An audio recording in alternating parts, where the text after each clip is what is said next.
जय गुरुदेव, जय माता जी और मेरा उन सभी भाई बहनों से सादर प्रणाम जो ये वीडियो देख रहे हैं। आइए बात करते हैं आज के टॉपिक के बारे में।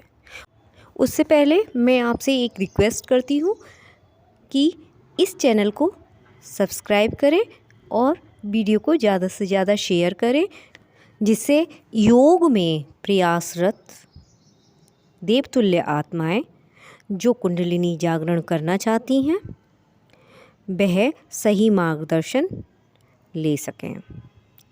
हमारे परम पूज्य गुरुदेव श्री श्री राम शर्मा आचार्य जी के संरक्षण में यह क्रिया बहुत ही सहज होगी। आइए जानते हैं आज के टॉपिक के बारे में। आज का टॉपिक है दिव्य शक्तियों का केंद्र, सहस्त्रार्थ एवं ब्रह्मरंध्र। देखिए, हम आपको विस्तार से इसके बारे में बताते हैं। पिछले टॉपिक में भी हम बता चुके हैं कि ये जो पूरा ब्रह्मांड है एक पिंड के समान है। पिंड को ब्रह्मांड का एक छोटा सा नमूना भी कह सकते हैं। वृक्ष का सारा कलेवर एक छोटे से बीज में समाया रहता है। इन्हें क्षुद्र कीट में मनुष्य शरीर का सारा ढांचा विद्यमान है।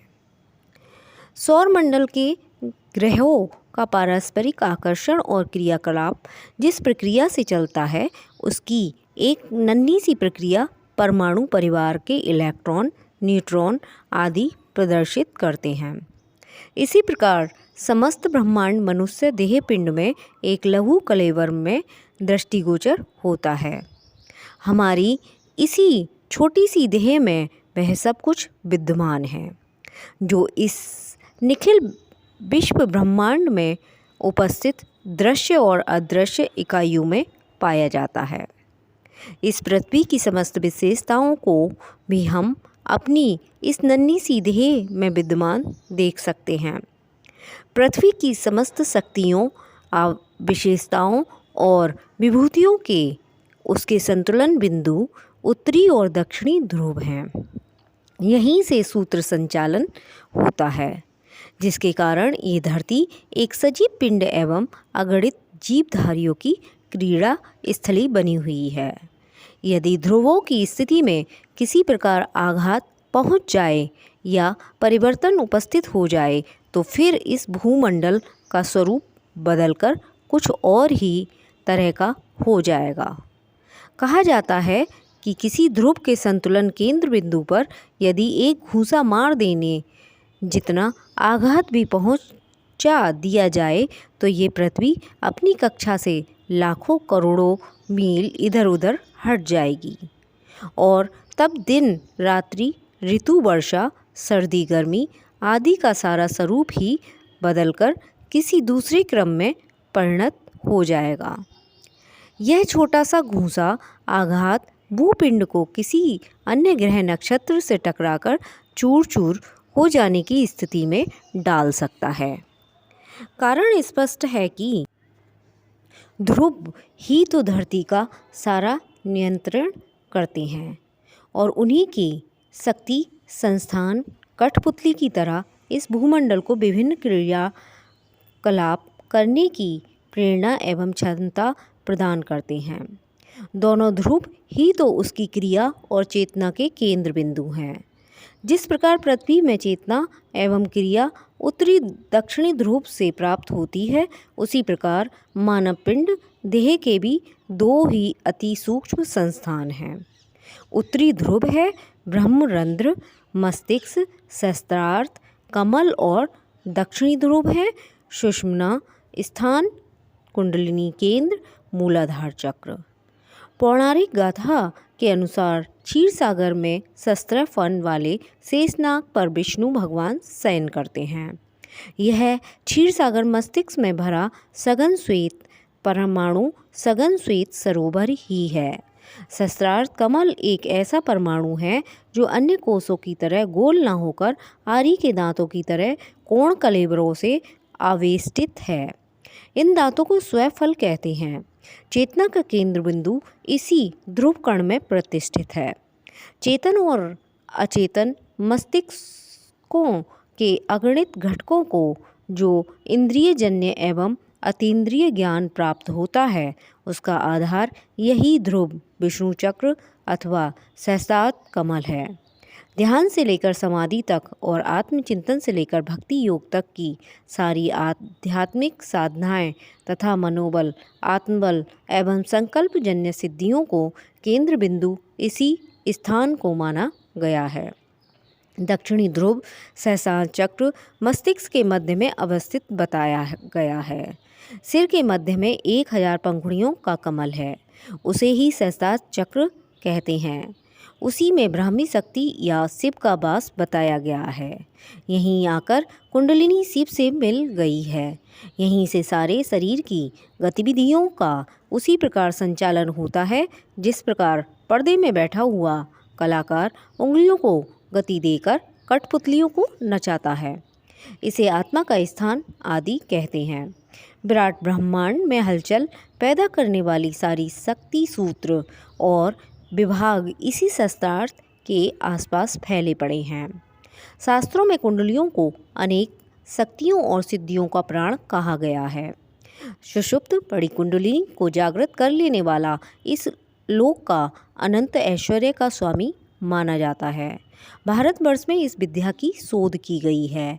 कुंडलिनी शक्ति की सीमा और था नहीं है, किंतु कुंडलिनी जागृत कर लेना जीव का अंतिम लक्ष्य नहीं है। जीव का अंतिम लक्ष्य है मोक्ष की प्राप्ति, ब्रह्म निर्माण। अपने आप को ब्रह्मा की साज्यता में पहुंचा देना ही मनुष्य देह धारण करने का उद्देश्य है। अनेक साधन और योग उसी के लिए बने हैं। कुंडलिनी का भी वही उद्देश्य है। उस पर अपनी टिप्पणी करते हुए हठ योग प्रदीपिका में भी लिखा है, जिस प्रकार कोई मनुष्य अपने बल से द्वार पर लगी हुई अर्गला आदि को ताली से खोलता है, उसी प्रकार योगी कुंडलिनी के अभ्यास द्वारा सुषुम्ना के मार्ग का भेदन करता है और ब्रह्मलोक में पहुंचकर मोक्ष को प्राप्त होता है। इस सहस्त्रार चक्र तक पहुंचने पर ही साधक को अमृतपान का सुख, विश्व दर्शन, संचालन की शक्ति और समाधि का आनंद मिलता है। उपर्युक्त श्लोक में जिस स्थान को ब्रह्मलोक कहा गया है वह यही सहस्त्रार चक्र है। यहाँ तक पहुँचना बहुत कठिन होता है। अनेक साधक तो नीचे के ही चक्रों में रह जाते हैं और उनमें जो आनंद मिलता है उसी में लीन हो जाते हैं।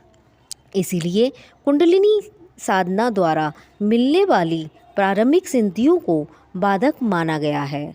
जिस प्रकार धन, वैभव, ऐश्वर्य और शौर्यवती युवतियाँ पत्नियों का सुख पाकर मनुष्य संसार को ही अपना सब कुछ समझ लेती हैं, उसी प्रकार कुंडलिनी का साधक भी बीच में ही 6 चक्रों में दूरदर्शन, दूरश्रवण, दूसरों के मन की बात जानना, भविष्य दर्शन आदि अनेक सिद्धियों पाकर उनमें ही आनंद का अनुभव करने लगता है और परम पद का लक्ष्य अधूरा ही रह जाता है। सहस्त्रार चक्र में पहुंचकर भी साधक बहुत समय तक उस पर स्थिर नहीं रह पाते। वह साधक की आंतरिक और आध्यात्मिक शक्ति का तथा साधना के स्वरूप पर निर्भर करता है कि वह सहस्त्रार में कितने समय तक रह सकता है। उसके बाद वह फिर निम्नतर लोकों के सुखों में जा भटकता है। पर जो अपने सहस्त्रार को स्थायी रूप से प्राप्त कर लेते हैं वह पूर्ण ब्रह्म को प्राप्त कर अनंत काल तक ऐश्वर्य सुखों को कर लेते हैं। सहस्त्रार्थ दोनों कनपटियों से 2-2 इंच अंदर और भौं से भी लगभग 3-3 इंच अंदर मस्तिष्क के मध्य में महाविवर नामक महाछिद्र के ऊपर छोटे से पोले भाग में ज्योतिर्पुंज के रूप में अवस्थित है। कुंडलिनी साधना द्वारा इसी छिद्र को तोड़कर ब्राह्मी स्थिति में प्रवेश करना पड़ता है, इसलिए इसे दसम द्वार या ब्रह्मरंध्र भी कहते हैं। ध्यान बिंदु उपनिषद में कहा गया है, मस्तक में जो मणि के समान प्रकाश है, जो उसे जानते हैं वही योगी हैं। तप्त स्वर्ण के समान विद्युत धारा से प्रकाशित वह मणि अग्नि स्थान से 4 अंगुल ऊर्ध्व तथा मेरु स्थान से नीचे है। ये स्वाधिष्ठान चक्र के आश्रय में है और स्वयं नादयुक्त है। इस स्थान पर पहुँचने की शक्तियों का वर्णन करते हुए शास्त्रकाल में कहा गया है, तस्य सर्वेषु लोकेषु कामचारो भवति, अर्थात वह परम विज्ञानी, त्रिकालदर्शी और सब कुछ कर सकने की सामर्थ्य प्राप्त कर लेता है। वह चाहे जो कुछ करे उसे कोई पाप नहीं होता, उसे कोई जीत नहीं सकता। ब्रह्मरंध्र एक प्रकार से जीवात्मा का कार्यालय है। इस दृश्य में जो कुछ है और जहाँ तक हमारी दृष्टि पहुँच नहीं सकती, उन सब की प्राप्ति की प्रयोगशाला है। भारतीय तत्व दर्शन के अनुसार यहाँ 17 तत्वों के संगठित ऐसे विलक्षण ज्योतिर्पुंज विद्यमान हैं जो दृश्य जगत में स्थूल नेत्रों से कहीं भी नहीं देखे जा सकते। समस्त ज्ञानवाहक सूत्र और बात नाड़ियाँ यहीं से निकलकर सारे शरीर में फैलती हैं।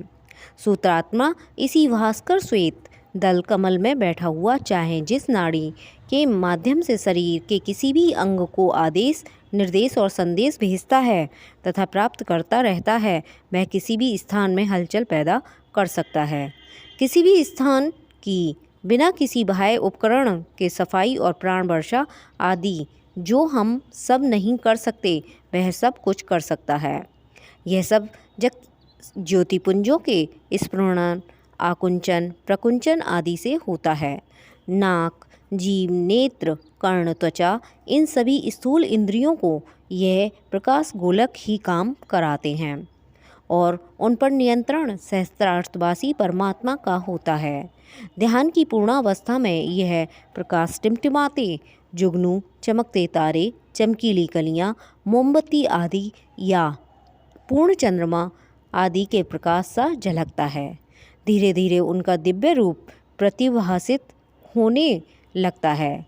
उससे स्थूल इंद्रियों की गतिविधियों में शिथिलता आने लगती है और आत्मा का कार्य क्षेत्र सारे विश्व में प्रकाशित होने लगता है। सामान्य व्यक्ति को केवल अपने शरीर और संबंधियों तक ही चिंता होती है, पर उस योगी की व्यवस्था का क्षेत्र सारी पृथ्वी और दूसरे लोकों तक फैला रहता है। उसे ये भी देखना पड़ता है कि ग्रह नक्षत्रों की क्रियाएं भी तो असंतुलित नहीं हो रही हैं। स्थूल रूप से इन गतिविधियों से पृथ्वीवासी भी प्रभावित होते रहते हैं। इसलिए अनजाने में ही ऐसी ब्राह्मी स्थिति का साधक लोगों का केवल हित संपादित किया करता है। उसे जो अधिकार और सामर्थ्य मिली होती है वह इतने बड़े उत्तरदायित्व को संभालने की दृष्टि से ही होती है। वैसे वह भले ही शरीरदारी दिखाई दे, पर उसे शरीर की सत्ता का बिल्कुल ज्ञान नहीं होता। वह सब कुछ जानता, देखता, सुनता और आगे क्या होने वाला है यह सब पहचानता है। आज के लिए इतना ही काफ़ी। मैं अपनी वाणी को विराम देती हूँ और आपसे अनुरोध करती हूँ कि आने वाले वीडियो कृपया सुनते रहें और देखते रहें, जिससे आपको ज़्यादा से ज़्यादा लाभ होगा और गुरुदेव के संरक्षण में कुंडलिनी जागरण करने के लिए आपको सही मार्गदर्शन प्राप्त होगा। कृपया इस वीडियो को ज़्यादा से ज़्यादा शेयर करें, ज़्यादा से ज़्यादा योगियों तक पहुंचाने की कृपा करें और चैनल को सब्सक्राइब करने की कृपा करें। धन्यवाद। नमस्कार।